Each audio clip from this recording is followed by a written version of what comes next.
Nasabat ng Bureau of Customs ang mahigit 700 metriko toneladang mackerel na sinubukang ipuslit sa Pilipinas. Saksi, si Bernadette Reyes. Sa halip na mga nadeklarang snack items, nabisto ng Bureau of Customs na mackerel ang laman ng humigit kumulang 20 container van galing China na sinubukang ipuslit sa bansa.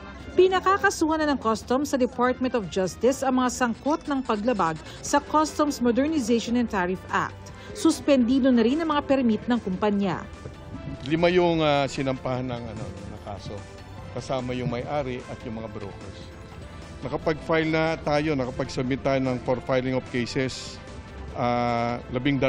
Gagawin natin talagang airtight yung mga kasong isasampa natin upang sigurado tayo na mapapanagot yung mga nagpasok nito mga smuggled agricultural products. Ayon sa Department of Agriculture, madali nilang nabisto ang iligal na pagpasok ng mackerel sa bansa dahil hanggang Oktubre may ban sa pag-import nito. Ang pinapayagan lang natin is mga isda na hindi nahuhuli dito sa Pilipinas, tsaka yung mga murang isda katulad ng sardinas. Anything makita mong galunggong na imported o mackerel, ibig sabihin smuggled yun. Tinatayang aabot sa mahigit 720 metric tons ang nakupiskang isda.